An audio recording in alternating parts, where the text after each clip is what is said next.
ስለ እፎይ ምን አዲስ ነገር አለ? አካባቢ ስመጣ አንድ እፎይ የሚባል ግለሰብ እዚህ አካባቢ ላይ ተገኝቷል። ይሄ እፎይ የሚሉት የክርስቲያኖች ልጅ ጀግናው ልጅ ሰሞኑን አይቼው አላቅም አለ እንዴ? በቤተ ክርስቲያን ውስጥ ላብ የተጠረገበት ሶፍት የሚያበሉ አካላት ላይ እርምጃ መወሰዱን የኢትዮጵያ ወንጌል አማኞች ቤተ ክርስቲያን ካውንስል አስታውቋል። ይሄ አሁን ያለው መንግስት አንደኛ የፕሮቴስታንት መንግስት አይደለም። ሰላም ጤና ይስጥልኝ። እንዴት አላችሁ? በመላው ዓለም የምትገኙ ውድ የዮአብ ሚዲያ ተከታታዮች፣ እንግዲህ በተለያየም በሁለት መረጃዎች ወደ እናንተ መጥቻለሁ። ስለ እፎይ እንግዲህ ሙስሊሞቹ አንዳንድ ነገር እያሉ ነው። ያንን መረጃ የምንመለከት ይሆናል። ሁለተኛም ደግሞ ከፕሮቴስታንቱ ጋር ተያይዞ መንግስት ለፕሮቴስታንት ኃላፊዎች ቆፍጠን ያለ መመሪያ ያዘል ነገር የሚመስል ነገር ሰጥቷል። ያንን በስፋት እንመለከታለን። እስከ መርሃ ግብሩ ፍጻሜ አብራችሁን ቆዩ። ልክ እንደተለመደው ሁልጊዜ እግዚአብሔር ለዚች ለሰጠን ሰዓት ማመስገን አለብንና እግዚአብሔር ይመስገን እያላችሁ ጻፉ። ሁላችሁም እግዚአብሔር ይመስገን ብላችሁ የጻፋችሁ እግዚአብሔር ልቦናችሁን መሻት ከኃጢአት በስተቀር ይፈጽምላችሁ። እንግዲህ ለይህንን ቪዲዮም ለብዙዎች እንዲደርስ ላይክ አድርጉት። ምናልባት ቤተሰብ ያልሆናችሁ ደግሞ ሰብስክራይብ በማድረግ ቤተሰብ ሁኑ። ብዙ መንፈሳዊ ነገሮችን ብዙ ትምህርቶችን የምታገኙበት የእናንተው ቤት ስለሆነ እንደምን ሰነበታችሁ? አማን ነው፣ ሰላም ነው፣ ፒስ ነው የሚለው ሁሉ ጸበል ሲሄድ እግዚአብሔር ይመስገን የሚል እንደው እግዚአብሔር ማን ይተርኩሰን እንጂ እውነቴን እኮ ነው የምነግርህ። ምድር ጠቧችሁ እኮ የምትራመዱት ሁሉ ጸበል ስትል ኩምሽሽ በቃ ለተቸገረ እንድናዝን አረማመዳችን እንኳን ልክ እንዲኖረው ንግግራችን መጠን እንዲያበጅ እግዚአብሔር ማን ይተርኩሰን እንጂ ተነግረን ሰምተናል እንዴ? እውነቴን ነው። ስንቶቻችሁን እስቲ አሁን እዚህ ውስጥ ራሱ ብቆሰቆስ እዚህ ከተሰበሰበው ውስጥ እግዚአብሔር በሚያውቀው እግዚአብሔር ነቅሶ ቢያወጣ ሲቸግራችሁ ወደ ቤተ ክርስቲያን የመጣችሁ ስንቶቻችሁ ነው? ወይ ባል እንዴ ባለትዳሮች ሲጣሉ እኮ ነው ባጋባናቸው በ20 ዓመታቸው እኮ ነው ቤተክርስቲያን የሚመጡ ሲጣሉ። ይሄው ከተጋባን ዓመታችን ነው፣ ምላትን አትሰማኝም፣ ምንም አታዳምጠኝም ማለት ይጀምራል። 20 ዓመት ጠፍቶ ኑሮ ምናምን መከራውን ነው ተደዝድዞ ነው ዘወዲያ መከራ ተመስገን ነው እንኳን መጣች። ዋናው መሸም ነጋም መምጣታችን። ስለዚህ እግዚአብሔር ሰው ሁሉ ራሱ እንዲጠላን ሊያደርግ ይችላል። እንድንመጣም ከፈለገ እግዚአብሔር ሰው እንዲጠላን አያደርግም።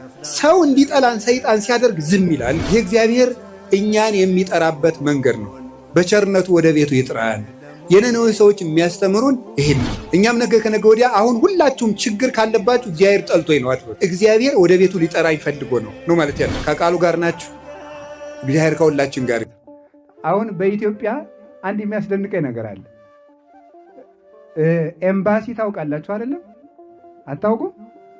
ታውቃላችሁ። ለምሳሌ ኤምባሲ፣ የአሜሪካ ኤምባሲ፣ የጣሊያን ኤምባሲ፣ የፈረንሳይ ኤምባሲ ወዘተርፈ ይኖራል። እና ያ ኤምባሲው ድርጅቱን የሰራበት ቦታ በሌላ አባባል የአሜሪካ ኤምባሲ የያዘው መሬት ትንሿ አሜሪካ ማለት ናት።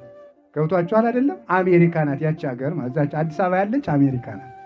እዚያች ቦታ ጥሶ የገባ ሰው የአሜሪካን ድንበር እንደ ጣሰ ይቆጠራል ማለት ነው። ከዛ ከአሜሪካ መንግስት ጋር ጠብ ይገጥማል ማለት ነው።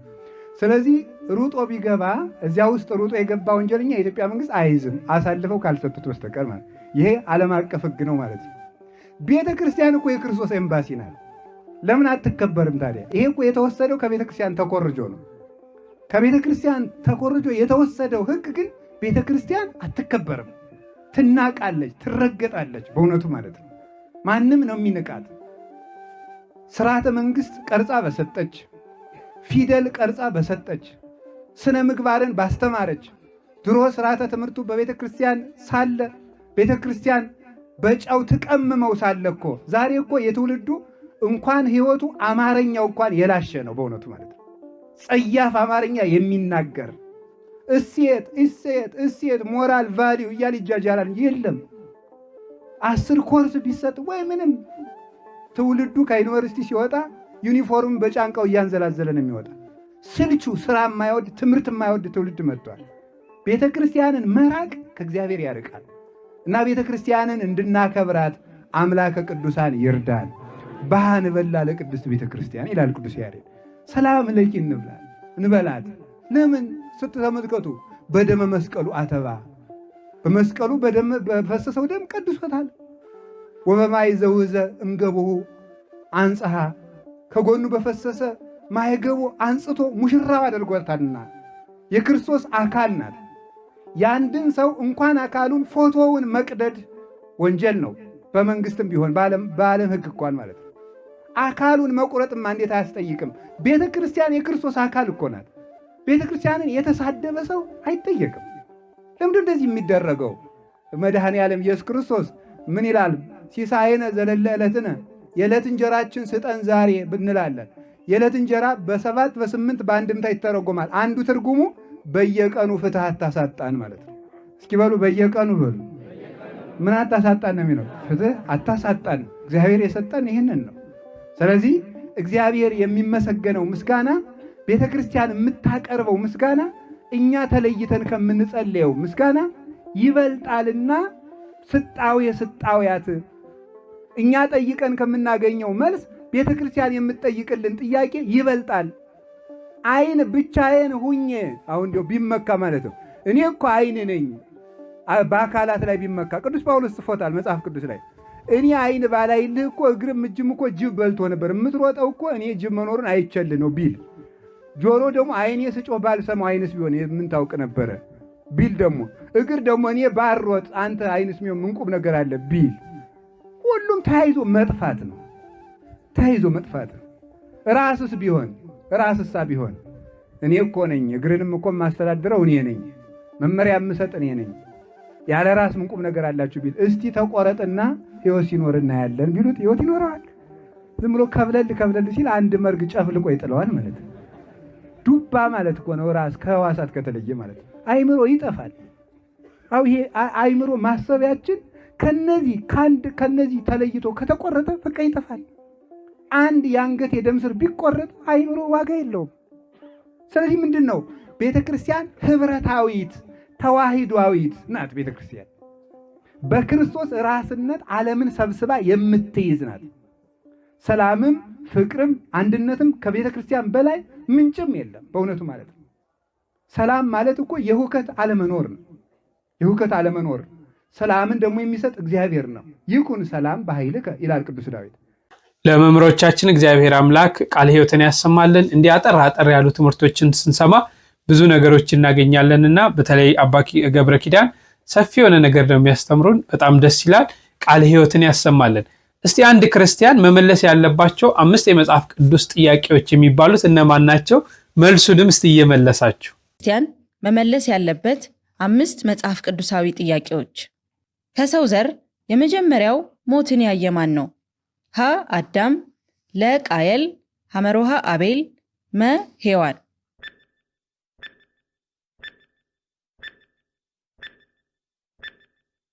ሐመሮሃ አቤል። ከጥፋት ውሃ ለመዳን መርከብን እንዲሰራ የታዘዘው ማን ነው? ሀ አብርሃም፣ ለ ኖህ፣ ሐመሮሃ ያዕቆብ፣ መ ሙሴ።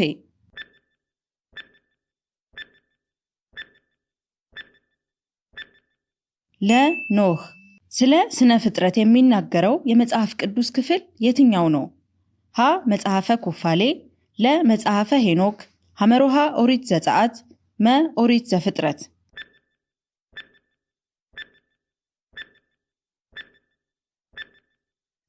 መ ኦሪት ዘፍጥረት። ጌታችን ኢየሱስ ክርስቶስ የተወለደባት ከተማ ማን ትባላለች?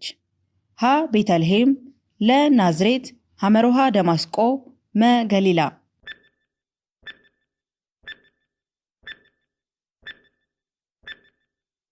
ሀ ቤተልሔም። በወንጌል ጌታ የሚወደው እየተባለ የተጠራው ሐዋርያ ማን ይባላል? ሀ ቅዱስ ሉቃስ፣ ለ ቅዱስ ዳዊት፣ ሐመሮሃ ወልደ ነጎድጓድ ቅዱስ ዮሐንስ፣ መ ቅዱስ ጴጥሮስ።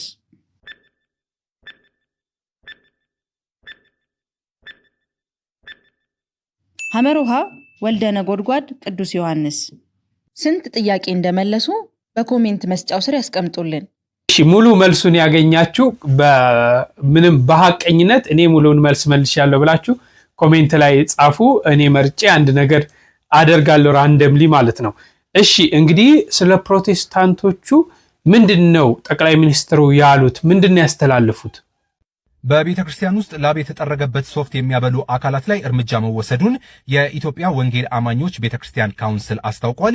ካውንስሉ የመጽሐፍ ቅዱሳዊ የሆኑ ልምምዶች እንዲቆሙ ማሳሰቢያ ሰጥ። እንዲሁም ሌላው መታወቅ ያለበት ነገር ይሄ አሁን ያለው መንግስት አንደኛ የፕሮቴስታንት መንግስት አይደለም፣ የኢትዮጵያ መንግስት ነው። 14.5 ሚሊዮን አባል ያለው ብዙ እስላሞች፣ ብዙ ኦርቶዶክሶች፣ ብዙ ጴንጤዎች፣ ብዙ የማያምኑ ሰዎች ያሉበት ነው። ለምሳሌ ፓርቲያችንን እኔ እናንተ አካባቢ ነኝ፣ ምክትሌ ኦርቶዶክስ ናቸው፣ ሌላው ምክትሌ ሙስሊም ናቸው። በጋራ ነው ፖሊሲ የምናወጣው። የተለየ ባለቤት ለመሆን ማትሞክሩ፣ የተለየ ደጋፊ ነንም አትበሉ። ከናንተ ውስጥ እንደዚህ ጋር ይሄ ራዕይ ጠቅሞኛል ይፈለገናል ያልፈለገናል መብቱ ነው። እንደዛ ብለው የሚያስቡ ሰዎችም ትክክል አይደሉም። በእምነት ቦታ ላይ የፖለቲካ አመራሮች ሲገኙ እንደ ምእመን ነው መሆን ያለባቸው እንጂ እንደለመዱት መድረክ የሚሻሙበትና ዲስኩር የሚያደርጉበት ከሆነ ይበላሻል። የሄዱ ዲስኩር የሚያደርጉ ፖለቲከኞች ያ መድረክ ለነሱ የተገባ አይደለም፣ አይመጥኑትም። መድረኩ ራሱ ብዙ ቸርች ነው ጀምራችሁ ያልጨረሳችሁት፣ ብዙ። ሁለተኛው ዲሲፕሊን ነው። አንድ ነገር መጀመር ይቻላል፣ መጨረስ። ካውንስል የሚያክል ነገር ጀምራችሁ የት ደርሳችሁ ነው እናንተ አሁን ሀገር እናግዝ የምትሉት? መጨረስ፣ ኢንስቲትዩሽን መፍጠር። ኢንስቲትዩሽን ቀላል ነገር አይደለም። ቸርች ይጀምራል፣ አያልቅም። አገልጋይ ይመጣል፣ ይጀምራል፣ በቃ መጣ ሲባል አያልቅም፣ ይሄዳል። ዲሲፕሊን ያስፈልጋል። ሶስተኛው ክሪቲካል የክርስትና ስነ ምግባር ወጪ ቆጣቢነትና ከመጠን ያለፈ ኑሮ አለመለማመድ። ከመጠን ያለፈ ነገር ልምምድ በዝቷል። በልክ እንለማመድ። ከልክ ያለፈ ነገር አደገኛ ነው። ወደ ቅድሙ ፖይንት ስመለስ ከኢትዮጵያ ኦርቶዶክስ ተዋህዶ አንድ ነገር መማር ያስፈልጋል። የኢትዮጵያ ኦርቶዶክስ ተዋህዶ በየገጠሩ የምታነጻቸው ቤተክርስቲያኖች 99% እዚሁ ባለ ምዕመን ሱኒና 10 ሳንቲም የተደመረ ተዋጥቶ የሚሰራ ስራ ከየትም ይመጣ አይደለም። ረጂ የሚባል ሌላ ፎርስ የለም። ኢትዮጵያ ድሃ ከሆነች ለኦርቶዶክሱም ድሃ ናት። ለእናንተ ብቻ ድሃ የምትሆን ዛሬ በከተማ ብቻ በከተማ 167 በጣም ትላልቅ ቸርቾች ኦርቶዶክስ ትገነባለች። as of today ኮሚትድ በሆኑ ፐርፐዙን ባመኑ ዓላማውን ባመኑ ሰዎች ኮንቲኒየስ ሰፖርት ነው የሚሰራው። ያን ፕሮቴስታንቶች መማር ብንችል ጥሩ ነው። መስጠት፣ ከራስ በላይ መሻገር፣ መሰብሰብ ብቻ ሳይሆን ማካፈል ብንለምድ አብዛኛው ችግር ይፈታል ብዬ አስባለሁ። እንግዲህ እንደተከታተላችሁት ነው። በመጀመሪያ ሶፍታቸውን ላባቸውን እየጠረጉ የሚያበሉት በህግ እርምጃ እንደሚወሰድባቸው ካውንስሉ የራሱን ነገር አውጥቷል። ይሄ በጣም ደስ የሚል ነገር ነው። ሁለተኛው ደግሞ የመንግስት የሰጠውን ነው። እንግዲህ መንግስት የፕሮቴስታንት አይደለም፣ ይሄ ያለው መንግስት የፕሮቴስታንቱ ነው የምትሉ አካላቶች ረፉ። መንግስት የፕሮቴስታንት አይደለም፣ ከመጠን በላይ ያለፈ ልምምድ ውስጥ ገብታችኋል። አዎ እንግዲህ አስቡት፣ ላብን ጠርጎ በሶፍት ማብላት፣ ይሄ ሁሉ ነገር በጣም በርካታ ዘይት መሸጥ፣ ብዙ ነገሮች እየተደረጉ ነው እና ከመጠን በላይ ያለፈ ልምምድ ውስጥ ናችሁና ከዚህ ውጡ የሚል ከኦርቶዶክስ ተማሩ። ዲሲፕሊን የላችሁም፣ በቃ ዲሲፕሊን ይጎላል። ከኦርቶዶክስ ተማሩ። ሲጀመር ኦርቶዶክስ ተዋህዶ ላይ የሚደርስ አካልም የለም። ተማሩ የሚባልም ከኦርቶዶክስ ጋር የሚነጻጸርም በራሳቸው ነው ብለው ሰፊ ነገሮችን ደስ የሚል ነገሮችን እውነት ትክክለኛ የሆኑ ነገሮችን አንስተዋልና ያ ይተገበራል አይተገበርም የሚለው ነገር የምናየው ነው። ግን ጠቅላይ ሚኒስትሩ እነዚህን ሐሳቦች ነው በስፋት ያነሱት። ሌላው ስለ እፎይ ምንድነው አዲስ ነገር አለ የሚሉትን እንስማ። ድንገት ወደዚህ ኮልፌ አካባቢ ስመጣ አንድ እፎይ የሚባል ግለሰብ እዚህ አካባቢ ላይ ተገኝቷል እና በጣም የሚገርማችሁ ነገር ነው። እንዳጋጣሚ በምን አይነት መልኩ መያዝ እንዳለብኝ ትንሽ አስቤ ነበር፣ ግን ነገሩ ቀላል ሆኖ አግኝቼዋለሁ። ይኸው ፊት ለፊት አግኝቼዋለሁ። እሺ እፎይ። እኔ እፎይ አይደለሁም። እኔ ስሜ መክብብ ነው እና እፎይ መምሰል ይችላል። እፎይ መምሰል ይችላል። እኔ ግን እፎይ አይደለሁም። ስለ እፎይ ምን አዲስ ነገር አለ? የብዙዎቻችሁ ጥያቄ ነው። ስለዚህ ቪዲዮን በደንብ ሼር እያደረጋችሁ ለብዙዎች እንዲዳረስ አድርጉ። ወደ መረጃው ሲሄድ የኢትዮጵያ እስልምና ጉዳዮች ከፍተኛ ምክር ቤት ስራ አስኪያጅ አቶ ከማል ሃሩን ለሃሩን ሚዲያ በሰጡት መግለጫ በግለሰቡ ላይ ማለትም በእፎይ ላይ ምስክሮችን በማጠናከር ክስ መስርቻለሁኝ፣ እንዲሁም ፖሊስም ጉዳዩን አይቶ የእስር ማዘዣ አውጥቷል። ነገር ግን እስካሁን ድረስ አልተያዘም።